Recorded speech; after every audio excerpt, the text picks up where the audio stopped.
pandemia, certo? Vocês, como nós, cardios, vocês têm algum receio de alguns diagnósticos tardios ou reavaliações tardias? Porque a gente passou bastante tempo com clínicas de imagem fechadas, né? Laboratórios com dificuldade, exceto em situações agudas, graves, né? Em outras situações. Essa segunda onda, que é a onda das outras patologias, vocês também têm algum tipo de receio em relação a isso? Rafa, não estou te ouvindo direito. Está cortando. Tu não ouviu a pergunta? Mais ou menos, assim, se o Se vocês têm algum coronavírus está receio afetando... Isso, Está você tem receio afetando alguma em coisa. relação a diagnósticos tardios ou descompensações que não estão sendo observadas por falta de atendimento? Acredito que sim, né? Eu estava conversando hoje de tarde com essa minha amiga que trabalha no Fleury, ela disse que realmente o movimento caiu muito, eles têm feito muito menos exames. Então, assim, o que a gente pede para os pacientes? Não deixar de consultar o seu médico, se tiver algum sintoma, tomar direitinho a medicação. Claro que todo o resto, né? Usar máscara, lavar as mãos, cuidado de distanciamento social. Mas, assim, no momento que a pessoa não está se sentindo bem, que ela procure o seu médico, né? E não deixe de fazer os seus exames de rotina. Isso eu acho que é super importante, né? Então, assim, o que eu tenho orientado os meus pacientes? Mesmo que a gente tenha um lockdown, a gente ainda não teve aqui no Rio Grande do Sul, mas a gente sabe que a nossa realidade aqui no Brasil, em alguns estados, né, como é que está acontecendo, os laboratórios, um laboratório vai estar aberto, né? Então ele vai lá, ele faz a sua coleta e depois ele liga para o seu médico, vai fazer uma telemedicina, vai fazer uma videochamada e vai tirar alguma dúvida, né? Então, assim, super importante, não deixar de tomar medicação. No momento que sentir alguma coisa estranha, entrar em contato com o seu médico, né? Não sei se eu respondi a tua pergunta. Não, respondesse, claro. Né? E eu acho que era isso aí. Posso complementar uma coisa? Vamos dizer que o paciente tem um nódulo e ele tem que fazer uma biópsia, tá? Isso, é isso. Então, Assim, ó, eu acho assim que os serviços de métodos diagnósticos eles estão cercados de todos os cuidados, né? Mas assim, no momento que eu acho que fazer a biópsia é mais importante do que correr o risco, vamos dizer assim, a gente não está correndo, a gente tem que continuar vivendo, a gente não sabe por quanto tempo a gente vai ter esse distanciamento social, de ter que andar de máscara, de ter que usar o álcool gel, de ter que lavar as mãos, enfim. Então, assim, super importante ter a opinião do seu médico e juntos avaliar a necessidade de fazer o exame naquele momento ou de adiar. Isso vale também para a cirurgia de tireoide, né? Vamos dizer que a gente tem um nódulo maligno ali. Será que a gente pode esperar? Como eu disse assim, 90 a 95% dos nódulos são benignos, tá? Desses nódulos, 5 a 10% só podem ser malignos. E mesmo que sejam malignos, eles são indolentes, né? A maioria dos tumores de tireoide, com algumas exceções, são tumores que têm vamos dizer assim, um curso lento. Eu sempre digo para os pacientes, vocês não vão morrer do câncer de tireoide, né? Então, assim, os pacientes vão ter uma sobrevida, vamos dizer assim, de quase 100%, né? Com câncer de tireoide e vão viver muito bem. Hoje em dia as coisas mudaram muito em relação até o próprio tratamento. Às vezes não se faz mais a tireoidectomia total, não se dá iodo para todos os pacientes, mas isso seria já uma outra aula, né? Então, assim, não vamos deixar de fazer o exame por medo de sair de casa. Mas, assim, tem que ver com o seu médico. Realmente tem indicação de fazer isso agora, porque a gente vai estar se expondo um pouquinho mais, né? A própria cirurgia, se o paciente está com sintomas compressivos, ele não vai deixar para operar daqui a 1, 2 meses, né? Talvez ele tenha que operar agora, mas ele vai ter todos os cuidados, então, de fazer um distanciamento social antes dessa cirurgia, porque cirurgia de urgência é uma coisa meio complicada, geralmente é uma cirurgia eletiva, né? As cirurgias de tireoide. Então, assim, vai ter todo um cuidado, umas 2 semanas antes não ficar se expondo tanto, né? Os hospitais também estão cercados de todos os cuidados necessários, então, mesmo no pós-operatório, ter alguns cuidados. Então, assim, tem que ver realmente, podemos adiar o exame, podemos adiar a cirurgia, isso tudo tem que ser conversado com o paciente, com os familiares, e chegar, a gente tem que ter bom senso em tudo, né? Eu sempre digo isso. Então, não sei se eu respondi a tua pergunta. Responder sim. Legal. Bom, querida Verônica, chegamos aí antes, daqui a pouquinho o Instagram nos manda embora. Uma coisa que eu queria falar que eu não falei, que é tanta coisa em relação ao hormônio tiroidiano, e como a gente tem, de uma certa maneira, um pouquinho mais de problemas de hipotireoidismo do que de hiper, né? A gente tem muito paciente com hipotireoidismo, coisas importantes em relação, por exemplo, ao armazenamento da medicação.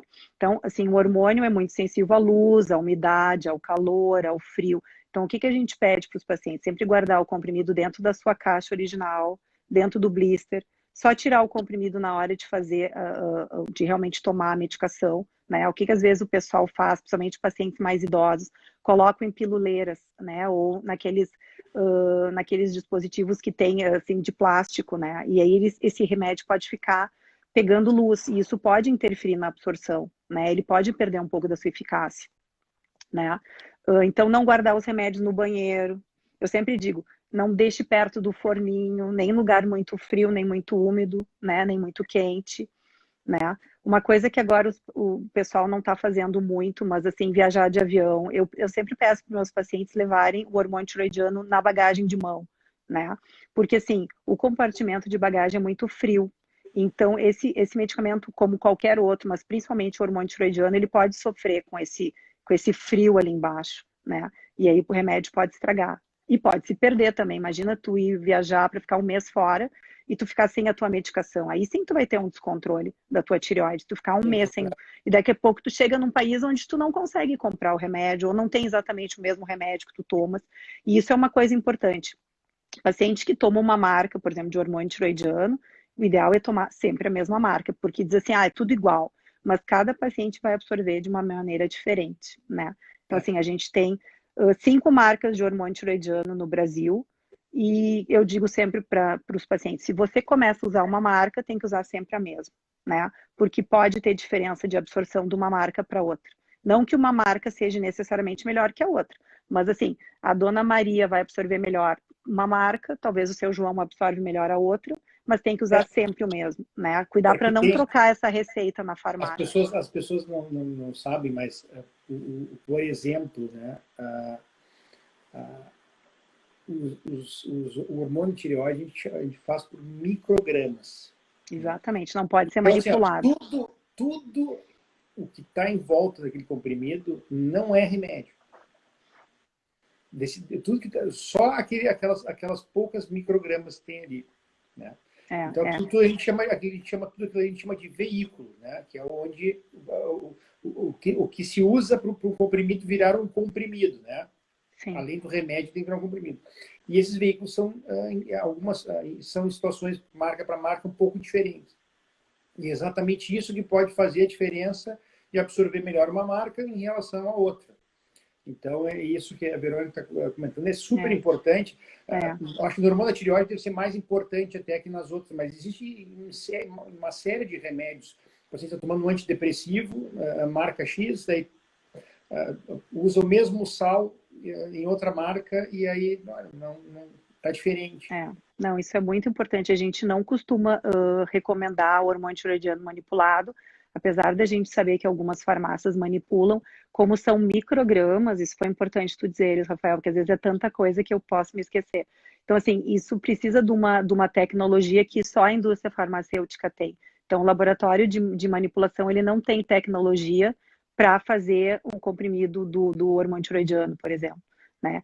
Eu acabei falando muito mais de hormônio tiroidiano do que de antitiroidiano, que no caso seria o tratamento do hipertiroidismo, né, que é o Tapazol. O Tapazol, por exemplo, ele já não sofre interferência de outros remédios, ele pode ser tomado em qualquer horário do dia, né?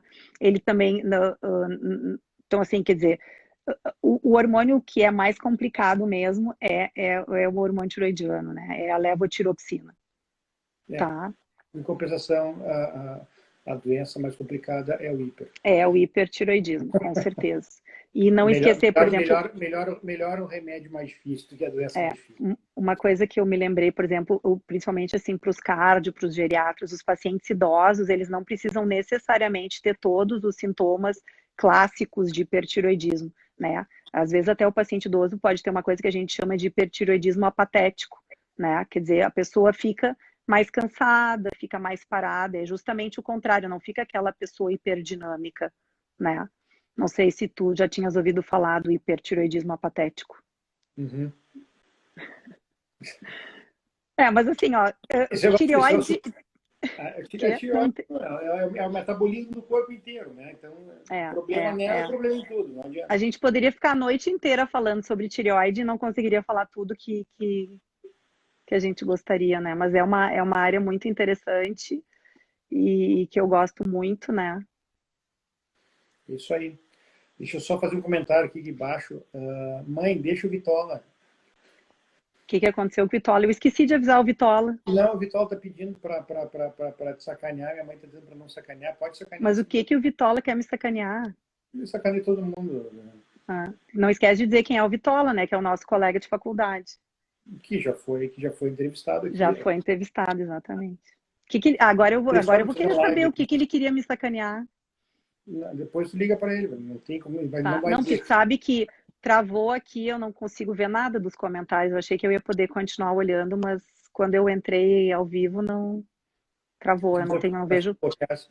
Ó, Vitola disse Não, que eu tem, não. Eu não entendi nada agora. O quê? Vitola disse que tem tireoide. Ele tem que bom. Todos nós temos, só não tem tireoide. Quem operou nasceu sem. E aí a gente não estaria aqui. Se a gente tivesse nascido sem tireoide, né? Não estaria aqui conversando. Teria tido uma coisa que chama, né, cretinismo, que seria lá quando a gente era criança. Mas isso seria uma outra aula também, hipotireoidismo congênito. Então tá bom, guria. Muito Tá? legal, Se muito alguém tiver obrigado alguma mesmo. dúvida, eu estou à disposição, tá? Gostei muito de participar. Quando eu fico nervosa, eu falo, né? Não, é melhor. Aqui é para eu falar menos e vocês falarem mais. Tá, Então, combinado, fique sempre tá? nervosa quando for live. Tá, mas foi um prazer. Prazer foi todo nosso. E espero que eu tenha Obrigado. ajudado um pouquinho, tá? E Com estou à certeza. disposição para tirar dúvidas depois, tá bom? Inbox. Já Tá, que eu não joia. vi dúvida nenhuma, não fiquei sabendo de nenhuma pergunta.